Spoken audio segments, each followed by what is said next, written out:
नमस्कार दोस्तों, स्वागत है आपका अपने YouTube चैनल में।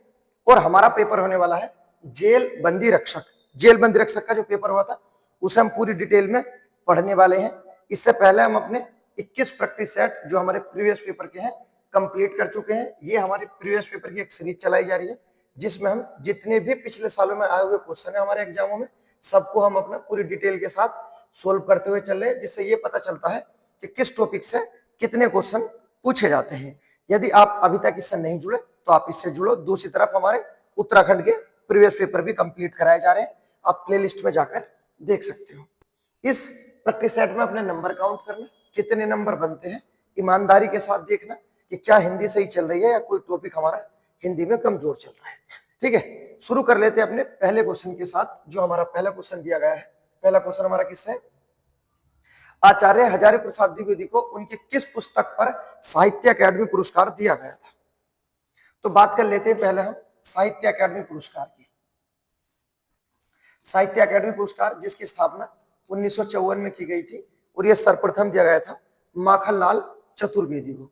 तो याद रखना, हिंदी साहित्य पुरस्कार जो 1954 में प्रारंभ हुआ था वो सर्वप्रथम किसे दिया गया था? माखनलाल चतुर्वेदी को, उनकी रचना हिम तरंगिणी के लिए। लेकिन यहाँ जो क्वेश्चन पूछा गया है आचार्य हजारी प्रसाद द्विवेदी से, इन्हें कब दिया गया था? तो बताना। इन्हें आलोक पर्व के लिए 1973 में साहित्य अकादमी पुरस्कार दिया गया था। और इससे अलग जो आपको याद रखना, इन्हें 1957 में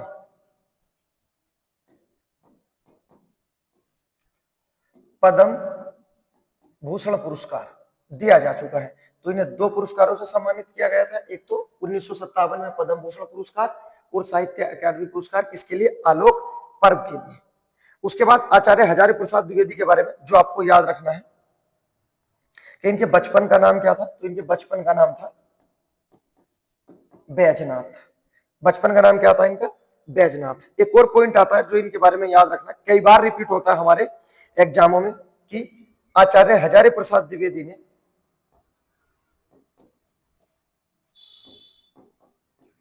कबीरदास जी को वाणी का डिक्टेटर कहा था। क्या कहा था? वाणी का डिक्टेटर कहा था। ठीक है, तो ये याद रखना। पहले जो हमारे क्वेश्चन का आंसर हो जाएगा ऑप्शन नंबर सी है, आपको याद रखना है। उसके बाद देखते हैं next question number 2। Question number 2 जो हमारा दिया गया है, क्या बोला गया है? बिंद्रा नामक गढ़वाली नाटक, कैसा नाटक है? गढ़वाली नाटक के लेखक कौन थे? तो याद रखना, इसके लेखक थे डॉक्टर पुरुषोत्तम डोभाल।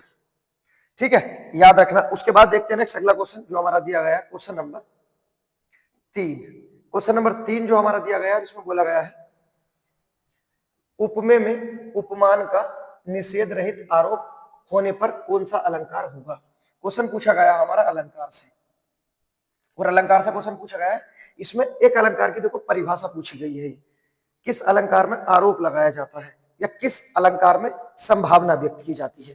ठीक है, शुरू में दिया गया है हमारा, इसमें आरोप की बात की गई है। देखो, दो तरह से क्वेश्चन पूछे जाते हैं, उपमेय और उपमान का निषेध आरोप होता है तो कौन सा होता है?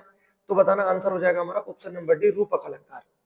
लेकिन यहां अगर क्वेश्चन इतना होता कि किस अलंकार में उपमेय और उपमान का संभावना व्यक्त की जाती है, तो हो जाता हमारा उत्प्रेक्षा अलंकार। बात करते संभावना की तो हमारा अलंकार हो जाएगा उत्प्रेक्षा, और बात करेंगे आरोप की तो अलंकार हो जाएगा रूपक। बस इतना सा ही अंतर है। ठीक है, रूपक अलंकार से अन्य चीजें जो आपको याद रखने हैं, एक्स्ट्रा फैक्ट कि रूपक अलंकार के कितने भेद होते हैं? 3 होते हैं। पहला होता हमारा सडग रूपक अलंकार, सडग होता है। ठीक है, दूसरा होता हमारा निडग, और तीसरा होता है पारंपरिक रूपक अलंकार। तो रूपक अलंकार के भेद होते हैं हमारे, याद रखना। इसमें क्या लगाया जाता है? आरोप, जबकि संभावना किसमें व्यक्त की जाती है? उत्प्रेक्षा अलंकार में।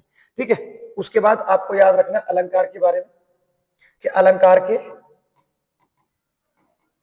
संस्थापक किसे कहा गया है? तो अलंकार का संस्थापक बोला गया है आचार्य वामन। क्या बोला गया है? आचार्य वामन अलंकार के संस्थापक है। जबकि अलंकार की परिभाषा किस व्यक्ति ने प्रस्तुत की थी? तो बताना अलंकार की परिभाषा देने वाले व्यक्ति है आचार्य दंडी। ये आचार्य दंडी बहुत महत्वपूर्ण है, इनकी पुस्तक आती है जिसका नाम है 10 कुमार चरित्र। 10 कुमार चरित्र है। और आचार्य जो दंडी है हमारे, जिन्होंने अलंकार की परिभाषा प्रस्तुत की थी, किसके दरबार में रहते थे? तो ये रहते थे नरसिंह बर्मन द्वितीय के दरबार में। ठीक है, ये फैक्ट है जो आपको याद रखने। उसके बाद अगर पूछा जाए अलंकार का सम्राट, अलंकार का सम्राट किसे कहते हैं? तो अलंकार का सम्राट केशवदास को कहते हैं। ये वो क्वेश्चन है जो हमारे चलते रहते हैं। और एक चीज आपको याद रखनी है, ठीक है, नया फैक्ट है, आपको ऐड कर लेना है। अगर क्वेश्चन पूछा जाए रूपक अलंकार का सम्राट किसे कहते हैं, सिर्फ रूपक अलंकार की बात हो रही है, तो रूपक अलंकार का सम्राट हो जाते हैं हमारे तुलसीदास। किसे कहते हैं? तुलसीदास जी को कहते हैं। क्या कहते हैं? रूपक अलंकार का सम्राट हो लगाया है। ठीक है, उसके बाद देखते हैं next question number 4। Question number 4 दिया गया है हमारा, और इसमें क्या पूछा गया है? इसमें पूछा है रिक्त शब्द का वाक्यांश क्या होगा? क्या अर्थ होता है रिक्त का? युद्ध में बड़ी कुशलता के साथ लड़ने वाला क्या ये होता है? जिसका वंश लुप्त हो गया हो, पुरानी पीढ़ी द्वारा नई पीढ़ी को मिलने वाली संपत्ति उसका, जिसका वर्णन करना संभव ना हो। क्या आंसर होगा इसका? एक वाक्यांश हमारा पूछा गया है, तो बताना रिक्त क्या होता है? पुरानी पीढ़ी द्वारा नई पीढ़ी को मिलने वाली संपत्ति जो होती है उसे बोलते हैं हम रिक्त। ठीक है, याद रखना। नेक्स्ट अगला क्वेश्चन हमारा, अगला क्वेश्चन क्वेश्चन नंबर 5 हमारा मुहावरे से है। और मुहावरे में क्या दिया गया है? इसमें पूछा गया है बसंत की कोकिल या बसंत की कोकिला मुहावरे का अर्थ बताना है। क्या इसका अर्थ होता है? पहला दिया गया वैभवशाली का गुणगान करने वाला, सौंदर्य से प्रेम करने वाला, यदा कदा अर्थात कभी कभी, यदा कदा प्रकट होने वाला, अवसर का लाभ उठाने वाला। तो क्या होगा इसका आंसर? तो इसका आंसर होगा बसंत की कोकिल, वैभवशाली का गुणगान करने वाला। ठीक, अगला क्वेश्चन रिपीट क्वेश्चन है। अपभ्रंश क्वेश्चन आ जाए और आप गलत कर दो, मैं उम्मीद नहीं करता कि आप अपभ्रंश से गलत क्वेश्चन कर सकते हो। अपभ्रंश के बारे में जो हम पढ़ते हैं, क्वेश्चन पूछा जाता है कि भारतीय भाषा का विकास किससे हुआ है? तो भारतीय भाषा का विकास पूछा जाए, कहना अपभ्रंश से हुआ है। ठीक है, अपभ्रंश का शाब्दिक अर्थ क्या होता है? तो बताना टूटा हुआ या जो खंडित रूप में होता है, जिसे पढ़कर सिद्ध ना किया जा सके। ठीक है, याद रखना। उसके बाद अपभ्रंश का जन्मदाता किस व्यक्ति को बोला जाता है? अपभ्रंश का जन्मदाता बोला जाता है आचार्य बिहारी को। ठीक है, याद रखना। अब जो क्वेश्चन पूछा गया है, इसमें क्वेश्चन पूछ लिया हमारा पहाड़ी हिंदी का विकास किस अपभ्रंश से हुआ है? पहाड़ी हिंदी पूछिए, बताओ। कई बार रिपीट हुआ है क्वेश्चन, तो पहाड़ी हिंदी किस में आती है? आप बताना। ऑप्शन नंबर सी हमारा हो जाएगा खस। उसके बाद देखो, आपको याद रखना, अगर पूछी जाती ब्राचल अपभ्रंश से किसका विकास हुआ है, क्योंकि आज जो हमारे एग्जाम में आई है पहाड़ी हिंदी, कल को कुछ भी पूछा जा सकता है। तो हमारा तो मेन उद्देश्य होता है जो एक पॉइंट आ जाए उसे पकड़ लो और पूरा विस्तार पूर्वक उसके पूरी तरह से व्याख्यान कर दो। अब देख लेते हैं विराचल में क्या क्या आता है। तो इसमें बताना सर, इसमें एक तो आती है हमारी सिंधी और दूसरी आती है पंजाबी। तो सिंधी और पंजाबी किस में आती है? कहना विराचल में। पहाड़ी किस में? खस में। शोर से नहीं, यहां से कुछ ज्यादा ही पूछे जाते हैं। इसमें आती है पराग, ऐसे ही बोल देना है। पराग से पहला क्या हो जाएगा? पश्चिमी हिंदी। रै से हो जाएगा राजस्थानी, और गै से हो जाएगा आपका गुजराती। क्लियर है? नेक्स्ट एक और दे दिया हमारा, जो पूछा गया अर्धमागधी। तो अर्धमागधी में क्या आता है? इसमें आती है हमारी पूर्वी हिंदी। क्लियर है? तो अब भ्रंश से बनने वाले सब क्वेश्चन आप उड़ाते हुए चलना। उसके बाद देखते हैं नेक्स्ट अगला क्वेश्चन। क्वेश्चन नंबर 7 और क्वेश्चन नंबर 8, दोनों क्वेश्चन हमारे और दोनों क्वेश्चन अच्छे दिए गए हैं। यहां पूछा गया है सरकार किस भाषा का शब्द है। अब देखो, सरकार पूछे या कल के दिन को सरदार पूछे, दोनों मिलते जुलते हैं, याद रखना। या अगला शब्द पूछे हमारा जो आता है नेक्स्ट, सुल्तान। ठीक, सुल्तान के बाद शब्द आता है मौसम, उसके बाद तुर्की, किताब। कौन पढ़ते हैं किताब तो बताना, वकील साहब। वकील साहब कहाँ रहते हैं, अदालत में। अदालत में किन के केस आते हैं तो बताना, जो होते हैं शराबी व्यक्ति। शराबी व्यक्तियों की नहीं होती इज्जत, शराबी व्यक्ति हो जाते हैं गरीब, जबकि ये पहले क्या थे, अमीर। ये सारे शब्द आपको ऐसे ही ऐड कर देने हैं, अमीर, गरीब, इज्जत, शराब, अदालत, वकील, किताब, तुर्की, मौसम, सुल्तान, सरदार। ठीक है, इससे अलग इंपॉर्टेंट और उठा लो, जैसे आता है हमारा अखबार। तो ये सब कौन सी भाषा के शब्द है बताना, ऑप्शन नंबर ए हमारे अरबी भाषा के शब्द है। ठीक है, उसके बाद देखते हैं क्वेश्चन नंबर 8, देखते ही आप इसे उड़ा दो। क्या दिया गया है इसमें, शुद्ध वर्तनी बतानी है। ठीक है, इतनी वर्तनी कराई आपको क्लास में, ऐसा नहीं होगा कि आपने ना करे हो, आंख बंद करके उड़ा सकते हो। अनुग्रहित पूछा गया है, ऑप्शन नंबर ए हमारा आंसर रहेगा। क्वेश्चन नंबर 9 में क्या दिया गया है, और 9 में पूछा गया हमारा प्रारूपण की विशेषता कौन सी नहीं है। पत्र लेखन से क्वेश्चन है, बताओ किसकी प्रारूपण की विशेषता नहीं है। प्रारूपण की भाषा स्पष्ट होनी चाहिए, क्या बात ये सही है तो कहना ये तो सही है, ये तो शुद्ध है, ये तो अशुद्ध नहीं है। उसके बाद नेक्स्ट, प्रारूपण की भाषा में अलंकार युक्त होते हैं, कहना नहीं होते, ना अलंकार होंगे और ना ही मुहावरे होते हैं। अलंकार मुहावरे देखते गलत कर देना, ऑप्शन नंबर बी हमारा आंसर हो जाएगा। बाकी आगे जो लिखा है, प्रारूपण की भाषा विषय के अनुकूल होनी चाहिए, बिल्कुल सही है। भाषा सरल और स्पष्ट होनी चाहिए, ये भी सही है। ठीक है, तो क्या था, हमें अशुद्ध बताना है, प्रारूपण की विशेषता नहीं है, ऑप्शन नंबर बी हमारा आंसर हो जाएगा। क्वेश्चन देखते हैं, क्वेश्चन नंबर 10 देख लेते हैं, जो हमारा दिया गया है क्वेश्चन नंबर 10। क्वेश्चन नंबर 10 में क्या दिया गया है, क्वेश्चन आया हमारा अशुद्ध वाक्य से। ठीक है, ये अभी हमारे टॉपिक में जोड़ा गया है। वाक्य शुद्धि और अशुद्धि पहले हमारे एग्जाम में नहीं आते थे, लेकिन अब आने लगे हैं, और ये अब टॉपिक हमारे एग्जाम में जोड़ दिया गया है, जिसे बोलते हैं वाक्य शुद्धिकरण। इसमें देखते हैं कौन सा हमारा अशुद्ध है। पहले क्या लिखा है, उसे वहां जाना ही नहीं था। आगे देखते हैं, उसके प्राण पखेरु उड़ गए, उन्नति के मार्ग में संकट भी आते ही है, प्राकृतिक की सुंदरता ने मेरा मन मोह लिया। आप बताओ आपके हिसाब से क्या इसका आंसर होगा। हो सकता है आपका हिसाब खराब हो, तो इसका जो आंसर हो जाएगा ऑप्शन नंबर सी हो जाएगा, जो लिखा है उन्नति के मार्ग में संकट भी आते हैं, ही गलत है, इसमें अनावश्यक शब्द है, बाकी सब कुछ सही दिया गया है। क्वेश्चन नंबर पूछा है हमारा, इसमें पूछा हमारा तत्सम शब्द नहीं है। पहले दिया गया इच्छु, ये तो आप पहचान सकते हो, ये ईख का है हमारा, किसका है, ईख। प्रस्तर पत्थर का होता है, ये भी हमारा तत्सम ही है। अर्ध आधा होता है, ये भी हमारा तत्सम है।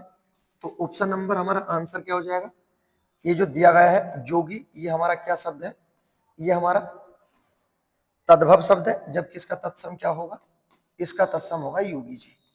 ठीक है, योगी।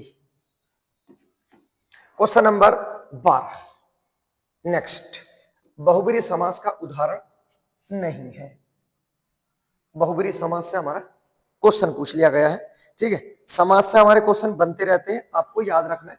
और अपना तो बिल्कुल क्लियर है कि अगर एक स्टैंडर्ड ऊपर ना हो तो फिर बेकार है, पढ़ना भी और पढ़ाना भी।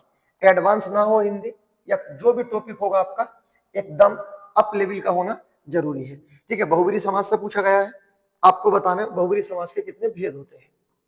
तो बताना इसके भेद होते हैं सर 5। हो सकता है आपने ना पढ़े हो, लेकिन अब आप यहाँ आए हो तो आप एडवांस ही पढ़ोगे, याद रखना।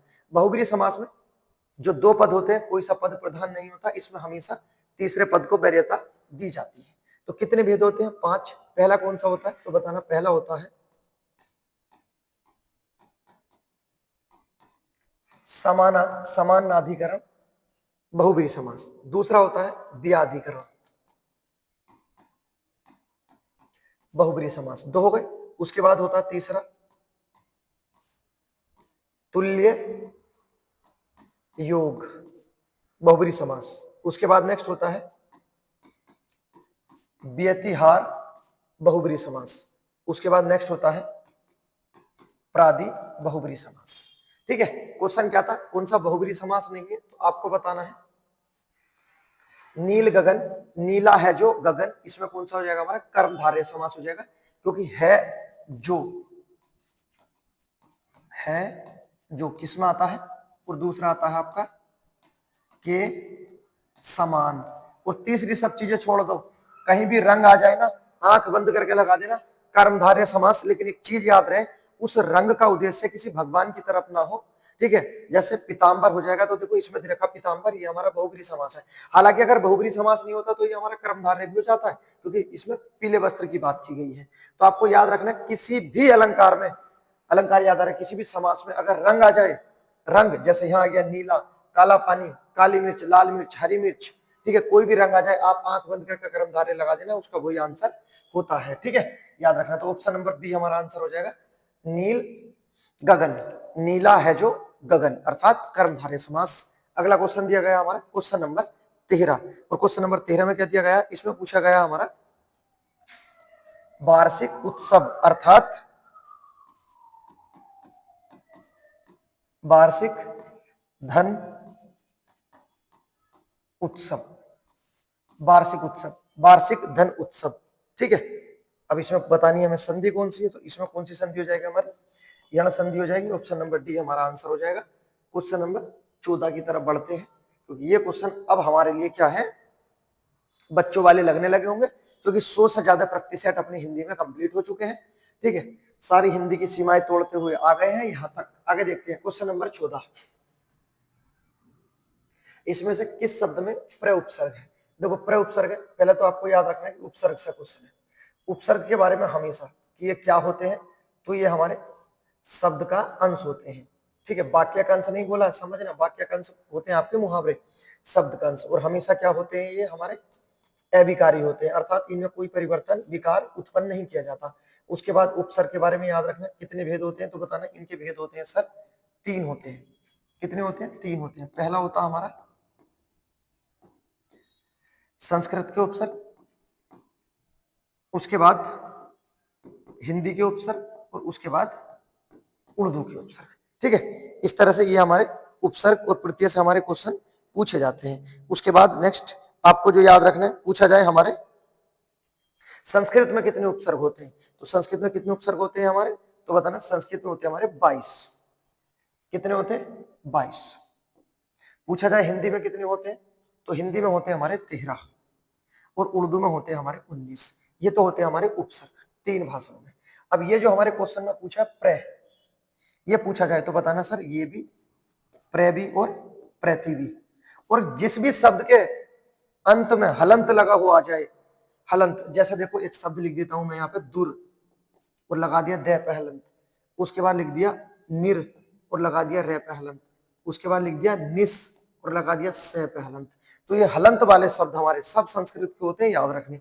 और एक एक छोटे छोटे एक एक, जैसे देखो हिंदी के होते हैं कु, दूसरा होगा सु, एक एक शब्द में आएंगे कु सु, उसके बाद आएगा नी और दू। ठीक है, उसके बाद आएगा एक ए अनार, हमारा ए आ जाएगा। एक एक शब्द वाले हमारे हिंदी में, ये पकड़ने के लिए। उसके बाद नेक्स्ट उर्दू के होते हैं हमारे, जैसे एक शब्द आता है हमारा फिल, जैसा बोलते हैं ना पूरा फिलहाल। उसके बाद गैर, गैर हाजिर, सर, सरताज उसमें आते हैं। ठीक है, उसके बाद नेक्स्ट हम। ठीक है, ये सब कैसे हमारे उर्दू के होते हैं। आपको याद रखना है क्वेश्चन यहां से बनते हैं, लेकिन हमारे एग्जाम में जो क्वेश्चन पूछा गया है इसमें पूछा है प्रय उपसर्ग का प्रयोग किया गया है। अब देखो प्रत्यधन अर्पण, प्रत्येक और प्रति, इन तीनों में आएगा क्या, प्रति। तो कौन सा बचा हमारा, ऑप्शन नंबर सी प्रस्तुत हो जाएगा, इसमें हमारा प्रय उपसर्ग है। ठीक है, क्वेश्चन नंबर 15 पे चलते हैं। ब्लोम शब्द और हमारी किताबों का ब्लोम शब्द एग्जाम में आ जाए और खत्म ना हो तो फिर अलग बात है। क्वेश्चन नंबर 16, क्वेश्चन नंबर 16 में क्या पूछा गया है, HTML क्या है। अब हिंदी पढ़ रहे हैं, ये क्वेश्चन हिंदी में आया है, तो ईमेल तो होगा नहीं कि हम बोलेंगे सर ईमेल का संस्थापक रे टॉमलिंसन है, ऐसा तो कुछ है नहीं, या ना ही ये ब्राउजर है कंप्यूटर की कोई इस तरह से, ना वेबसाइट चल रही, तो ये क्या है हमारा वेब भाषा हो जाएगा। ऑप्शन नंबर डी हमारा आंसर हो जाएगा, क्योंकि क्वेश्चन हिंदी में आया है। ठीक है, जीएस में होता तो एक बार हम सोचते, हिंदी में आया है तो हिंदी से ही संबंधित होगा। आगे देखो नेक्स्ट क्या दिया गया है, इनमें से भाववाचक संज्ञा पहचाननी है। हाथी, गंगा, सोना, भूख, इतना टाइम नहीं लगा होगा, भाववाचक संज्ञा क्या हो जाएगी हमारी, भूख हो जाएगी। भाववाचक संज्ञा का निर्माण किस किस तरह से होता है, अर्थात भाववाचक संज्ञा कैसे कैसे बनाई जा सकती है, तो बताना सर इसे पहले तो हम जाति वाचक संज्ञा से बना सकते हैं, उसके बाद सर्वनाम से बना सकते हैं, उसके बाद हम विशेषण से बना सकते हैं, बिल्कुल सही है। उसके बाद और इसे हम क्रिया से भी बना सकते हैं, और इसका पांचवा आधार होता है हमारा क्या, अव्यय। इन 5 आधारों से हमारी भाववाचक संज्ञा बनाई जाती है। और हमारे एग्जामों में ये क्वेश्चन आया था, अभी एक पेपर हमने, अगर आपने पिछला देखा होगा तो उसमें मिला होगा कि निम्नलिखित में कौन सा आधार है जिससे भाववाचक संज्ञा नहीं बनाई जाती, तो ये वो आधार है। सही है, आपको याद रखना है। अब देखो नेक्स्ट, जब कभी भी भाववाचक संज्ञा का आप क्या करोगे, बहुवचन बनाओगे, जब कभी भी भाववाचक संज्ञा का आपने बहुवचन बना दिया तो वह भाववाचक संज्ञा क्या बन जाती है, बताना, वो बन जाती है जातिवाचक। क्या बन जाएगी, जातिवाचक। जैसे एक शब्द लिख देते हैं जवानी, ये जवानी है, ठीक है, ये हमारा भाववाचक है, लेकिन हम जब इसका बहुवचन बना देंगे, जैसे जवानियां, अब इसका हमने क्या बना दिया, बहुवचन, और ये क्या बन जाएगी हमारी जातिवाचक बन जाएगी। ये आपका एक अच्छा क्वेश्चन है, आपको याद रखना है। ठीक है, क्वेश्चन गलत नहीं होना चाहिए, आप जुड़े हो व्यवस्था के साथ। ठीक है, ऐसा लगने लगेगा आपको कि हाँ सही है अपनी हिंदी, और हम अपना पूरा जितने भी क्वेश्चन आते हैं हम अपने एग्जाम में 100% कर सकते हैं। क्वेश्चन देखते हैं अगला जो हमारा दिया गया है, और क्या पूछा गया है, बादल राग के बारे में पूछा है, बादल राग के बारे में। कविता किस कवि की है, बादल राग, सुमित्रानंदन पंत, सूर्यकांत त्रिपाठी निराला, महादेवी वर्मा जी और जयशंकर प्रसाद जी। तो किसकी है ये, तो बताना, ये है हमारे जयशंकर प्रसाद जी की। एक क्वेश्चन आपने सुना होगा अक्सर, ये जो 4 ऑप्शन आए हैं हमारे एग्जाम में, इन्हें देख के याद आया है कि इन्हें चारों को ही जो ऑप्शन में है क्या बोलते, छायावाद के 4 स्तंभ बोला जाता है। छायावाद के कितने 4 स्तंभ हैं, तो बताना सर 4 है, और 4 कौन कौन से, जो हमारे चारों ऑप्शन में दिए गए हैं ये चारों हैं। अब देखो इनसे क्या क्वेश्चन पूछे जाते हैं, क्वेश्चन बनता है कि किस कवि को छायावाद का ब्रह्मा बोला जाता है, तो ये जो हमारे जयशंकर प्रसाद जी हैं, इन्हें हम छायावाद का क्या बोलते हैं, ब्रह्मा बोलते हैं। छायावाद का ब्रह्मा किसे बोला गया है, बताना, जयशंकर प्रसाद को।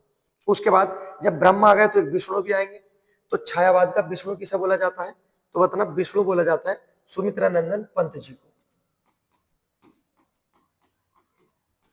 पंत जी को क्या बोला जाता है, विष्णु बोला जाता है। उसके बाद अब बचे हमारे ब्रह्मा विष्णु, तो सूर्यकांत त्रिपाठी हो गए, त्रिपाठी जी को बोलेंगे महेश। तीनों हो गए हैं, आपको याद रखना, ब्रह्मा विष्णु महेश। उसके बाद जो हमारे छायावाद के 4 स्तंभ में एक महिला भी है हमारी, महिला का नाम क्या है, महादेवी वर्मा, जिसे क्या बोलते हैं, आधुनिक युग की मीरा बोलते हैं। ठीक है, क्या बोलते हैं, आधुनिक युग की मीरा। और हिंदी ज्ञानपीठ पुरस्कार प्राप्त करने वाली ये क्या थी, पहली महिला भी है हमारी। ठीक है, ये भी याद रखना। किस रचना के लिए दिया गया था, यामा रचना के लिए। कब लिखी थी, 1936 में। पुरस्कार कब मिला, 1982 में। महादेवी वर्मा को और क्या बोला जाता है, तो बताना, इन्हें बोला जाता है विशाल मंदिर की सरस्वती। तो देखो इन्हें वो लगाया सरस्वती, आधुनिक युग की मीरा तो है ये, लेकिन इन्हें सरस्वती भी वो लगाया है। किस व्यक्ति द्वारा? इसके बारे में कई बार हम चर्चा भी कर चुके हैं। ठीक है, अब ब्रह्मा विष्णु महेश हो गए, छायावाद के 4 स्तंभ हो गए। कई तरह से क्वेश्चन पूछा जाता है निम्नलिखित में कौन सा छायावाद का स्तंभ नहीं है, या कौन सा छायावाद का स्तंभ है, इसी तरह से हमारे क्वेश्चन पूछे जाते हैं। ठीक है, आपको याद रखना है। क्वेश्चन नंबर 19 पर चलते हैं, जो दिया गया है, और ये क्वेश्चन पूछा गया हमारा मध्य पुरुषवाचक सर्वनाम से। सर्वनाम क्या होते हैं? सर्वनाम होते हैं सबका नाम। दुनिया में जितने भी नाम है सबके स्थान पर प्रयोग हो जाएगा सर्वनाम। सर्वनाम की संख्या पूछी जाए, संख्या की बात कर रहे हैं तो बताना सर्वनाम की संख्या है सर 11। ठीक है, सर्वनाम के भेद पूछे जाए, अब जो सर भेद बोला है तो भेद होते हैं सर इसके 6, लेकिन मैं आपसे ये उम्मीद कर सकता हूं कि भेद आपकी याद कंठस्थ होने जरूरी है, कि ऐसा नहीं है कि भेद है हम कहेंगे ऑप्शन आगे आएंगे हम जब करेंगे। ठीक है, इस तरह से तो हिंदी डगमगा जाएगी, और इस तरह से मेरे लाला हिंदी सही नहीं होगी। जैसे बोला जाए 6 भेद एकदम होनी चाहिए बिल्कुल। पहला बोलेंगे पुरुषवाचक, उसके बाद दूसरा आएगा निश्चयवाचक, एकदम इसके आगे ए लगा दो और इसे भी बोल दो अनिश्चयवाचक, बिल्कुल जबान पे बिल्कुल कंठस्थ। संबंधवाचक, उसके बाद आ जाएगा हमारा एक प्रश्नवाचक, और प्रश्नवाचक के बाद एक बच गया हमारा, ये हो गया हमारा निजवाचक। हो गए हमारे भेद। ठीक है, क्योंकि कौन सा सर्वनाम का भेद है, कौन सा संज्ञा का भेद है, कौन सा विशेषण का भेद है, कौन सा अव्यय का भेद है, सब चीज बिल्कुल कंठस्थ होनी जरूरी है। हिंदी 100% तक जाएगी, इसकी गारंटी ली जा सकती है, बशर्ते आपको तैयार होना पड़ेगा।